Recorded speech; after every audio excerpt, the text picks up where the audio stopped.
Okay, can someone please tell me what's going on? We are getting one good shoujo anime after another this season. Or in other words, I started watching in the Clear Moonlit Dusk on Crunchyroll. Hi, I'm Arya Luna and welcome to my channel. I mainly make commentaries like this. As of recording this video, only the first 10 episodes of the anime is available for me to watch. So, just like in my last video, I'm going to be sharing my first impressions of this heartwarming shoujo anime based on these 10 episodes. In the Clear Moonlit Dusk is an anime adaptation of an ongoing manga of the same name written by Yamamori Mika.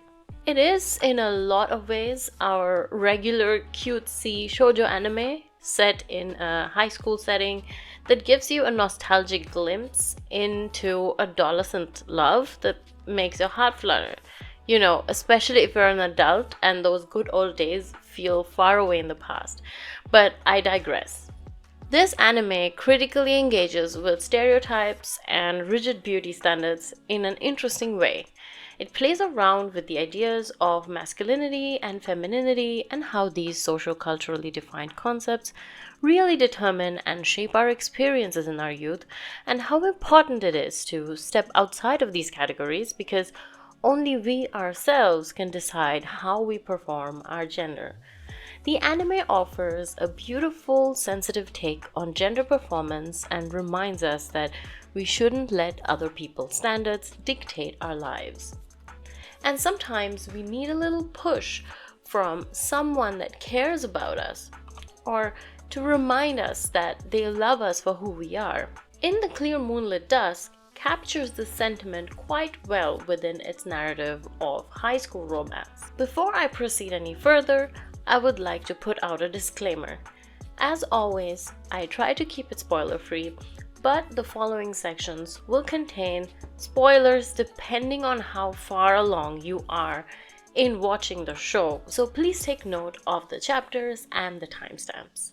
Okay, so with that out of the way, here's what I liked about the anime. As I mentioned before, it's honest, sensitive negotiations of beauty standards that define femininity and masculinity is what stands out to me the most. The protagonist, Takiguchi Yoi, does not fit into a conventional, culturally specific idea of femininity. Those around Yoi describe her as having physical features that are masculine and refer to her as Oji, which can be broadly translated to prince. Girls in our high school also throw around descriptors such as kakkoi to describe her as opposed to kawaii, which is seen as an aspirational standard for performance of femininity by many young girls. In the context of this anime, these words have special significance that is often difficult to translate into other languages, because kakkoi and kawaii are not just words, but they are also concepts that carry associations and implications of gender. And these associations are culturally specific. A lot of these socio-cultural implications are often lost in translation. But what I loved about the translations in the English subtitles was how they always managed to highlight the assumptions of masculinity associated with the expression kakkoi and the assumptions of femininity associated with kawaii. And this deserves special mention. English translations to cool and cute can often ignore how these original terms are associated with very specific performances of gender when used in contexts like describing someone's looks or personality. The anime begins by showing how Yoi has not only been stereotyped according to her performance of gender, more specifically her so-called lack of femininity, but she has also internalized some of the expectations that come with the idea of being kakkoi or oji. What I really appreciate about this anime is what makes its approach towards Yoi's performance of gender really nuanced and sensitive.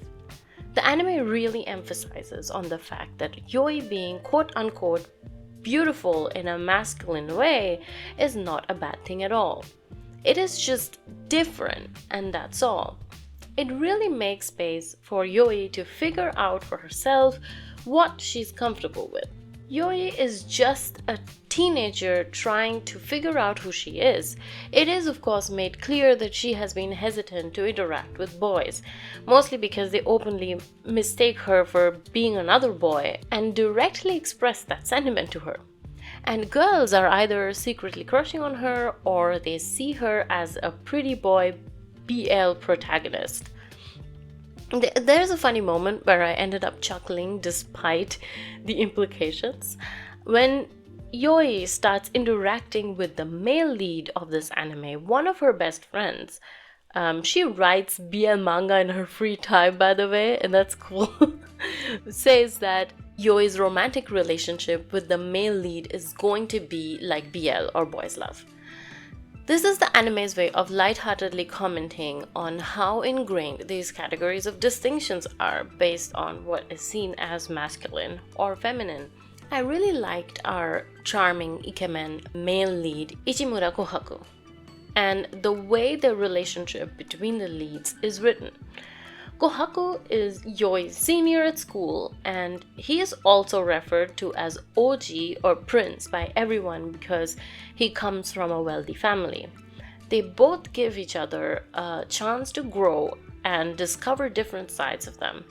Kohaku recognizes Yoi's need to be quote-unquote seen as a girl and goes even beyond that, showing her he doesn't care about what is masculine and feminine and he's interested in her for who she is. Their interactions also felt very genuine and true to how teenagers go about it. I'm really tired of seeing teenagers constantly acting like adults in fiction, so it was refreshing. As for what I didn't like, there was a point where I thought Kohaku was coming on a little too strong and that he was really assertive and ignoring some of Yoi's boundaries. But I did recognize later on that it can be attributed to the awkward communications in the beginning and connects well with the idea that they were simply being teenagers. This happens at the start of the anime and changes as the relationship develops. Their relationship progression also felt well written, especially towards the end.